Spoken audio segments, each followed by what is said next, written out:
Happy morning friends, வணக்கம். Welcome back to என் தொழில்களுக்கு. இன்றைக்கி video meal preparation without fridge பார்க்க போகிறோம். தோசை மாவை தவிர்த்து.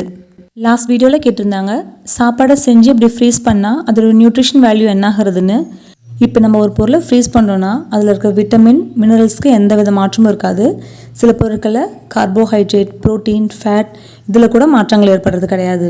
சமைக்க முடியாத நேரங்களில் ஹோட்டல் சாப்பாடோ ப்ரிசர்வ் பண்ண பேக்கெட் ஃபுட்டுங்களோ சாப்பிட்றதுக்கு இது எவ்வளவோ தேவலாம் தான். டைம் வேஸ்ட் பண்ணாமல் வாங்க இப்போ வீடியோக்கு போயிடலாம். இப்போயுமே நான் ஏலக்காவை 2 டைப்பாக பொடி பண்ணி வச்சுப்பேன். இந்த மாதிரி பண்ணும்போது பொங்கலுக்கோ இல்லை டீக்கோ இந்த மாதிரி எல்லாத்துக்குமே சட்னி எடுத்து போட்டுக்கலாம். நமக்கு ஒரு பொருளை எடுத்து தட்டி அந்த மாதிரி போடணுன்ற வேலை இல்லை. இது லைட்டாக கொஞ்சம் நம்ம வறுத்துட்டோன்னா பொடியாகிறதுக்கு கொஞ்சம் ஈஸியாகும். இல்லைனா அதோட தோல் திருத்திராக இருக்கும். அதுக்காக தான் லைட்டாக வறுத்துட்டு இதை ஃபஸ்ட்டு ஒரு அரைச்சி தனியாக சளிச்சு ஒரு இதுவாக எடுத்து வச்சுப்பேன். ஃபஸ்ட்டு அரைச்சி சளிச்சதோட இது மீதி தோல் இதில் கொஞ்சமாக நான் சர்க்கரை சேர்த்து மறுபடியும் அரைச்சி இதை நான் பவுடராக்கி வச்சுப்பேன். இந்த மாதிரி நல்லா நைஸாக்கி ரெடி பண்ணி எடுத்து வச்சுப்பேன். இந்த மாதிரி ரெடி பண்ணியிருக்கிறதுல இது நான் சாமிக்கு வச்சுப்பேன். இன்னொன்று இதை சமையலுக்கு வச்சுப்பேன். இது எல்லாத்துக்கும் நான் யூஸ் பண்ணிப்பேன். பொங்கல், டீ, பாயசம் எல்லாத்துக்கும் ரொம்ப யூஸ்ஃபுல்லாக இருக்கும். அடுத்தது டிஃபன் சாம்பாருக்கு எப்போதும் நான் மசாலா ரெடி பண்ணி வச்சுப்பேன். இட்லி தோசைக்கு என்ன சைட் டிஷ்ஷுன்னு செய்கிறதுன்னு தெரியலன்னா ஒரு வெங்காயம், ஒரு தக்காளி, கொஞ்சம் பருப்பு, ஒரு உருளைக்கிழங்கு இந்த மசாலா இருந்தால் போதும், டக்குன்னு சாம்பார் ரெடி ஆகிடும். அதனால் இந்த மசாலா எப்போதுமே நான் வச்சுருப்பேன் நான். அடுத்தது ரவை.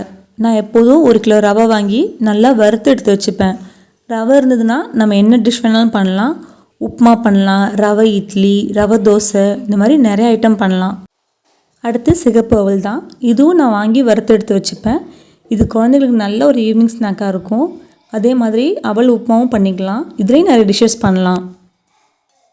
அதே மாதிரி பச்சை வேர்க்கடலை வாங்கி கொஞ்சம் வறுத்து வச்சுப்பேன். கொஞ்சம் வறுக்காமல் அப்படியே பச்சை எடுத்து வச்சுப்பேன்.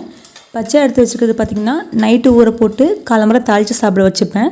கடலையை வறுக்கும்போது கொஞ்சம் உப்பு தண்ணி தெளித்து நம்ம வறுத்துட்டோன்னா சட்னிக்கு நல்லாயிருக்கும். சும்மா வெறும் வாயில் சாப்பிட்றதுக்கும் நல்லாயிருக்கும். தோல் உரித்து ஒரு பாக்ஸில் போட்டு பசங்க கண்ணாடி வச்சுட்டோன்னா அவங்க போகிறப்ப வரப்போ 2 சாப்பிடுவாங்க. அது உடம்புக்கு நல்லது. அடுத்தது நான் வீட்டிலே பன்னீர் ரெடி பண்ணி வச்சுப்பேன். நம்மளே வாங்கி செய்யும்போது அதிக குவான்டிட்டி கிடைக்கும். இதை நம்ம கண்டிப்பாக ஃப்ரிட்ஜில் தான் வச்சாகணும், வெளியே வைக்க முடியாது. ஆனால் ஒரு வாரத்துக்குள்ளே யூஸ் பண்ணிடணும். கடைங்கள்லையுமே ஃப்ரிட்ஜில் தான் வச்சு விற்பாங்க. ஆனால் அதில் ப்ரிசர்வேட்டிவ் போடுவாங்க. நம்ம அப்படி எதுவும் பண்ணுறது கிடையாது. பன்னீரில் நல்ல ப்ரோட்டீன் கண்டென்ட் இருக்குது. குழந்தைங்களுக்கு சும்மாவே நம்ம நெய்லேயோ இல்லை பட்டர்லேயோ வறுத்து கொடுக்கலாம். அவங்க நல்லா விரும்பி சாப்பிடுவாங்க. அடுத்தது ஊற வைக்கிற ஐட்டம் பார்த்துடலாம். நம்ம வீட்டில் எப்பயுமே எதுனா ஒரு பொருள் முளைக்கட்டி வச்சுட்டே இருப்பேன் நான். அதே மாதிரி நம்ம இதை ஊற வச்சு ஃப்ரீசர்லேயும் வைக்கலாம். சமைக்காமல் வச்சோம்னா 1 வருஷத்து வரைக்கும் ஃப்ரீஸ் பண்ணலாம். சமைச்சு ஃப்ரீசரில் வச்சோன்னா 6 மாதத்துக்குள்ளே யூஸ் பண்ணணும்னு சொல்லுவாங்க. இதையும் நம்ம ஃப்ரிட்ஜில் வைக்கும்போது எந்த நியூட்ரிஷன் வேல்யூவும் குறையாது. நம்ம நார்மலாக ஊற வச்சு சாப்பிட்றத விட இந்த மாதிரி ஸ்ப்ரவுட்டிங் பண்ணி சாப்பிட்றது ரொம்ப நல்லது. அதனால் முடிஞ்ச அளவு ஸ்ப்ரவுட்டிங் பண்ணியே சாப்பிட ட்ரை பண்ணுங்கள். நான் கிட்னி பீன்ஸ் தவிர்த்து மித்த எல்லாத்தையுமே நான் முளைக்கட்டுவேன். இது பாசிப்பயிறு. இது நல்லா நான் முளைக்கட்டி வச்சுருக்கேன். பாருங்கள் எவ்வளோ நீட்டாக இருக்குன்னு. நம்ம மைக்ரோ கிரீன் சொல்லுவாங்க இல்லையா, அதுதான் இது. மண்ணில் வளர்த்தாதனால வேரோடு நல்லா பெருசாக இருக்குது. இது மண்ணில் வளர்த்தனோன்னா இந்த வேரோடு வராது. நமக்கு முடிஞ்ச அளவு வேரை கிள்ளிட்டு நம்ம யூஸ் பண்ண ட்ரை பண்ணலாம். இந்த மாதிரி பொருட்களை சாப்பிடும்போது நமக்கு நல்லாவே வெயிட் லாஸ் ஆகும். அடுத்தது மாவு வகையாக பார்த்துடலாம். மாவில் ஃபஸ்ட்டு கோதுமை மாவு. நான் 5 கிலோ வாங்கி வச்சுப்பேன். இது எனக்கு 2 மாதத்துக்கு வரும். கோதுமை மாவு இருந்ததுன்னா டக்குன்னு சப்பாத்தி போட்டுக்கலாம், பூரி போட்டுக்கலாம், கோதுமை தோசை, இனிப்பு பணியாரம், இந்த மாதிரி நிறைய வெரைட்டி செஞ்சுக்கலாம். கோதுமை மாவு இருந்ததுன்னா நமக்கு என்ன டிஃபன் செய்யறது ஒரு பிரச்சனை இருக்காது. டக்குன்னு நமக்கு வேணுங்கிறத செஞ்சுக்கலாம். அடுத்த மாவு ஐட்டம் கேழ்வரகு. ஒரு 2 கிலோ கேழ்வரகு வாங்கி நல்லா கழுவி மிஷினில் கொடுத்து அரைச்சி வச்சுப்பேன். இது எனக்கு 2 மாதத்துக்கு வரும். கேழ்வரகு மாவு இருந்ததுன்னா கேழ்வரகு புட்டு பண்ணலாம், கேழ்வரகு அடை, ராகி தோசை, இந்த மாதிரி நிறைய விஷயங்கள் பண்ணலாம். அதே மாதிரி இப்போ வெயில் காலம் வருது. வெயில் காலத்துக்கு ராகி கூழ் ரொம்ப நல்லது. கொஞ்சமாக கம்பு சேர்த்து நல்லா நைட்டே செஞ்சு புளிக்க வச்சுட்டு காலம்பரை கொஞ்சம் மோர் ஊற்றி கரைச்சி கொஞ்சம் வெங்காயம் தொட்டு சாப்பிட்டா அவ்வளோ குளிர்ச்சி உடம்புக்கு. வெயிலுக்கு ரொம்ப நல்லாயிருக்கும். வயிறும் ஃபீலிங்காக இருக்கும். அதே போல் 6 மாதத்துக்கு மேலே உள்ள குழந்தைங்களுக்கு நம்ம கேழ்வரகு மாவில் களி கிண்டி தரலாம். அடுத்தது பச்சரிசி மாவு. இதுவும் நான் 2 கிலோ வாங்கி காய வச்சு அரைச்சி எடுத்து வச்சுப்பேன். இதுவும் எனக்கு 2 மாதத்துக்கு வரும். அரிசி மாவுலேயும் நிறைய வெரைட்டி டிஃபன் பண்ணலாம். இடியாப்பம், புட்டு, கொழுக்கட்டை இந்த மாதிரி நிறைய ஐட்டம் செய்யலாம். அது மட்டும் இல்லாமல் அரிசி மாவு நம்மள்ட்ட வீட்டில் இருந்ததுன்னா எல்லா பொருளுக்கும் நம்ம யூஸ் ஆகும். இப்போ ஒரு பக்கோடா பொரிக்கிறோன்னா அதுக்கு ஒரு 2 ஸ்பூன் போட்டுக்கலாம்.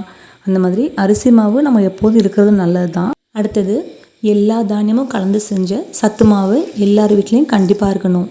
இது இருந்ததுன்னா நம்மளால் காலம்பரை சாப்பிட முடியலனா கூட ஒரு 2 அவிச்ச முட்டை, இந்த சத்து மாவு கஞ்சி, பால் ஊற்றி நல்லா ஒரு பெரிய கிளாஸ் குடிச்சிட்டு போனோம்னாவே வயிறு நல்லா ஃபில்லிங்காக இருக்கும், நல்ல தெம்பாகவும் இருக்கும். அடுத்து என்னோடய ஆல் டைம் ஃபேவரட் முருங்கைக்கீரை பொடி. இந்த ஒரு பொடி இருந்ததுனாவே போதும், நீங்கள் குழம்பு வைக்கலையே அப்படின்ற கில்ட்டி ஃபீல் வேண்டவே வேண்டாம். இந்த ஒரு பொடியே எல்லாத்தையும் கொடுத்துரும் நமக்கு. இந்த பொடி மட்டும் எப்படி செய்யுதுன்னு நான் கொஞ்சம் விளக்கமாக சொல்லிடுறேன். இது வறுக்கிறதுக்கு 1/2 ஸ்பூன் எண்ணெய் விட்டு 2 ஸ்பூன் கடலைப்பருப்பு போட்டு லைட்டாக வறுத்துக்கணும். இது பாதி வறுப்பட்டதும் 3 ஸ்பூன் உளுத்தம்பருப்பு போடணும். அடுத்தது 1/2 ஸ்பூன் மல்லி, தனியா, 1/2 ஸ்பூன் மிளகு, 1 ஸ்பூன் ஜீரகம். காரம் உங்களுக்கு தேவைப்படி போட்டுக்கோங்க. குழந்தைங்க சாப்பிட்றதா இருந்தால் மிளகாவை இன்னும் குறைச்சிக்கலாம். இது கருகாமல் நல்லா வறுத்துடணும். அடுத்து 2 பூண்டு. அடுத்து கீரை நம்ம சேர்க்கும் போது நல்லா நிழலில் காய வச்ச முருங்கைக்கீரையாக இருக்கணும். அப்போ தான் நல்லா பவுடராக இருக்கும். இந்த மாதிரி கையில் தொட்டு பார்த்தா நல்லா நொறுங்கணும், கையிலே பவுடர் ஆகணும். இது நம்ம மிக்சியில் மாற்றிட்டு அரைக்கும் போது கொஞ்சோண்டு உப்பு, பெருங்காயம் கொஞ்சம் சேர்த்து அரைச்சி எடுத்துக்கலாம். அவ்வளோதான், முருங்கைக்கீரை பொடி ரெடி ஆகிடுச்சு. இது நம்ம அப்படியே வடித்த சுடுசாதத்தில் போட்டு நெய் பிடிக்குன்னா நெய் ஊற்றிக்கலாம். நெய் பிடிக்காதவங்க நல்லெண்ணெய் ஊற்றி லைட்டாக இன்னும் கொஞ்சம் உப்பு போட்டு அப்படியே சாப்பிட்லாம். ரொம்ப சூப்பராக இருக்கும், டேஸ்ட்டாக இருக்கும். நான் பார்த்தீங்கன்னா முடக்கத்தான் கீரையிலையும் பண்ணி வச்சுருக்கேன். அது நான் கருவேப்பிலையும் இதே மாதிரி பண்ணலாம். நமக்கு என்னென்ன கீரை, புதினா, கொத்தமல்லி இதுலேயும் நம்ம இதை செஞ்சு வைக்கலாம். ரொம்ப டேஸ்ட்டாக இருக்கும். கருவேப்பிலை பொடி, முருங்கைக்கீரை பொடி கன்சீவாக இருக்கவங்க தாராளமாக அதை எடுத்துக்கலாம். அயன் கண்டென்ட் இதில் நிறைய இருக்குது. ஆனால் ஒன்று, நம்ம காய வைக்கிற இலை நிழலில் காயணும், டேரெக்டாக வெயிலில் காய வைக்கக்கூடாது. அடுத்து நம்ம எல்லார் வீட்லேயும் செய்யக்கூடிய இட்லி தோசை தான். இட்லி தோசை மாவை ரெடி பண்ணி வச்சுக்கிட்டோம்னா ஒரு 2-3 நாளைக்கு பிரச்சனை இருக்காது டிஃபனுக்கு. இதை நம்ம ஃப்ரிட்ஜில் தான் வச்சாகணும், ஃப்ரிட்ஜில் வைக்க முடியாதுன்னு சொல்ல முடியாது. அப்படி ஒரு ஃப்ரிட்ஜ் இல்லாதவங்க ஒரு பாத்திரத்தில் தண்ணி வச்சு அதுக்குள்ளே இந்த மாவை தூக்கி வச்சிட்டோம்னா 2 நாளைக்கு நல்லா புளிக்காமல் இருக்கும், அதுக்கு மேலே தாங்காது. அடுத்தது இது ஒரு வகை தோசை மாவு தான். நம்ம எப்போதும் நார்மல் இட்லி தோசைக்கே போடாமல் கொஞ்சம் டிஃப்ரெண்ட்டாக சோள தோசை, கேழ்வரகு தோசை, இல்லை அடை தோசை, இந்த மாதிரி டிஃப்ரெண்ட்டாக எக்ஸ்ட்ரா ஒரு மாவு அரைச்சி வச்சுக்கிட்டோம்னாலும் நமக்கு வெரைட்டிஸ் கிடைக்கும். ஒரு நாளைக்கு நார்மல் இட்லி தோசை, ஒரு நாளைக்கு கேழ்வரகு தோசை, இந்த மாதிரி மாற்றி மாற்றி செஞ்சுக்கலாம். நமக்கு என்ன சாப்பாடு செய்கிற பிரச்சனை இருக்காது. அடுத்து இன்ஸ்டன்ட் ஃபுட்டான சேமியா வாங்கி வச்சுக்கலாம். சேமியாலேயே ராகி சேமியா கிடைக்குது, அது ரொம்ப நல்லாயிருக்கும். அது இனிப்பும் பண்ணலாம், காரமும் பண்ணலாம். அடுத்த இன்ஸ்டன்ட் ஃபுட்டான நூடுல்ஸ் தான். என்னடா நூடுல்ஸ் கட்டன்னு நினைக்காதீங்க. நம்ம சும்மா வெறுமனே ஹெல்த்தின்னு போனோம்னா இந்த மாதிரி நூடுல்ஸ்லாம் வெளியே வாங்கி சாப்பிடணும்னு பசங்களுக்கு தோணும், நமக்கும் தோணும். அப்படி வெளியே வாங்கி சாப்பிட்றதுக்கு நம்மளே மாதத்துக்கு ஒரு ட்ரிப்பு நம்ம இந்த மாதிரி செஞ்சுட்டு போயிடலாம். ஆனால் நம்ம செய்யும்போது நம்ம சேர்க்குற நூடுல்ஸை விட காய்கறி அதிக மடங்காக இருக்கணும். அதே மாதிரி நூடுல்ஸை தனியாக வேக வச்சு அந்த தண்ணியை கீழே கொட்டிட்டு வெறும் நூடுல்ஸை மட்டும் சேர்த்தோம்னா நமக்கு இன்னும் ஹெல்த்தியாக இருக்கும். இதோட இந்த வீடியோவை நான் முடிச்சுக்கிறேன். இந்த வீடியோ பிடிச்சிருந்ததுன்னா லைக் பண்ணுங்கள், ஷேர் பண்ணுங்கள். மேலும் இது போன்ற பயனுள்ள தகவல்களுக்கு நம்ம சேனலை மறக்காமல் சப்ஸ்கிரைப் பண்ணிக்கோங்க. மீண்டும் மற்றும் ஒரு நல்ல பயனுள்ள வீடியோவில் சந்திக்கிறேன். நன்றி.